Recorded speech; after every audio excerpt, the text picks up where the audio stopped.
Magandang gabi, mga tagapakinig. Welcome dito sa Romansa Diaries, kung saan ang bawat gabi ay puno ng init, lambing, at kwentong aapoy sa imahinasyon ninyo. Ngayong gabi, isang mainit at nakakapasong kwento ang tampok natin. Isang bawal na pagnanasa, isang lihim na matagal nang tinatago, at isang tukso na hindi mapigilan. Best friend's older brother, ang tagal na niyang crush, pero bawal. My best friend's brother, ang mga sulyap, part 1. Tahimik ang bahay ni Mia ng gabing iyon. Nandito si Lyra, nakaupo sa sofa, suot ng isang tight maroon crop top na yumayakap sa kanyang malaking dibdib at isang black high-waist silky shorts na lalo pang nagbigay diin sa mabilog niyang balakang. Hindi niya ito sinadya. Ganito talaga ang estilo niya. Simple pero kaakit-akit. Habang hinihintay niya si Mia, ramdam ni Lyra ang malamig na hangin ng aircon at ang tensyon ng alaala. Dahil sa bahay na ito, may isang presensya na matagal na niyang iniiwasan. Si Adrian, ang masungit pero tahimik na older brother ni Mia. Matangkad, broad shoulders, laging amoy kape at pabango. At oo, ang tagal na niyang crush. Pero bawal dahil kaibigan niya ang kapatid nito. Habang nakaupo, kinakausap niya ang mga tagapakinig sa isip niya. Parang kaya niya ibulong sa hangin. Bakit ba kasi ganito? Bakit siya pa? Ang pagbabalik ni Adrian, narinig niya ang pagbukas ng pintuan. Isang mabagal, matigas, pamilyar na yabag. Pagtingin niya, naroon si Adrian. Nakasabit pa ang bag strap sa balikat, suot ang plain gray shirt na kay sikip at kitang-kita ang hubog ng katawan niya. Nagtagpo ang mga mata nila, isang iglap na parang huminto ang buong sala. Lyra, Adrian, isang simpleng bati, pero ang bigat ng kuryenteng dumaloy sa pagitan nila ay parang kumapit sa hangin. Napansin niyang tumingin ito saglit sa malaking dibdib niya na bahagyang nakaumbok sa crop top. Hindi garapal, hindi bastos, pero hindi rin maitatago. Uminit ang pisngi ni Lyra. Narinig pa niya ang sarili niyang kinabahan na parang tumibok ng mas mabilis ang puso niya. Yung tipong hindi mo kayang iwasan si Mia? Tanong ni Adrian habang naglalakad palapit. Papunta pa, sagot ni Lyra habang mas pinipili pang umayos ng upo. Pero dahil sa paggalaw niya, mas lalong lumutang ang kurba ng kanyang dibdib at baywang. Napatingin si Adrian, pero mabilis na umiwas.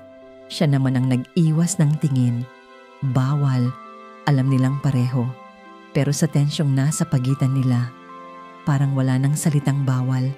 Isang sandaling hindi na nila napigilan umupo si Adrian sa kabilang side ng sofa. Pero napakalapit. Ramdam ni Lyra ang init ng braso nito. Ramdam niya ang lalim ng hininga nito tuwing humihinga siya. At sa gabing iyon, tila naglaro ang tadhana. Nadulas ang remote. Nag-abot sila. Nagtagpo muli ang mga kamay nila. At doon na bumigay ang katahimikan. Lyra, bulong ni Adrian, mababa, mainit, may pag-aalinlangan. Bakit ba ang hirap kang tingnan ng walang nararamdaman? Para siyang natahimik. Kumapit ang hininga niya. Ano raw? Napabulong siya, may halo pang kaba at init. Hindi ko dapat ito sinasabi, pero matagal na kitang napapansin. Nag-init ang buong katawan ni Lyra. Hindi siya makagalaw. At bago pa niya mapigilan ang sarili, uminat si Adrian, mas lumapit. Halos magdikit ang mukha nila. Nakasandal ang likod niya sa sofa at halos nakadikit ang dibdib niya sa dibdib nito. Sa higpit ng espasyo, lalo pang umusli ang malaki at malambot niyang dibdib. At kita sa mga mata ni Adrian, ang hirap umiwas. Adrian, sabihin mo lang kung bawal. 1 segundo, 2, 3. Hindi niya alam kung siya ba ang lumapit o si Adrian. Pero nagtagpo ang kanilang labi. Malambot, mainit, mabagal, puno ng pagnanasa at pag-iingat. Walang pagmamadali, walang garapalan at puro damdamin. Puro init na matagal nang pinipigilan. Hinawakan nito ang baywang niya, marahan. Halos parang natatakot masaktan siya. At nang humawak siya sa balikat at leeg nito, parang sumabog ang tensyon sa loob ng sala. Habang magkadikit sila, ramdam ni Adrian ang lambot ng katawan niya, ang hubog ng dibdib niya sa dibdib nito, ang mabilog niyang balakang, ang kabuuang presensya niya na matagal na niyang hindi nakakalapit. Isang halik, isang mahabang sandali, isang bawal na pagnanais na hindi nila akalaing sasabog ngayong gabi. Hanggang sa marinig nila, "Lira? Adrian?" Dumating si Mia. Agad silang naghiwalay. Parehong hingal, parehong nagulat, parehong namumula. Pero huli na. Alam na nila pareho. Hindi na sila makakabalik sa dati.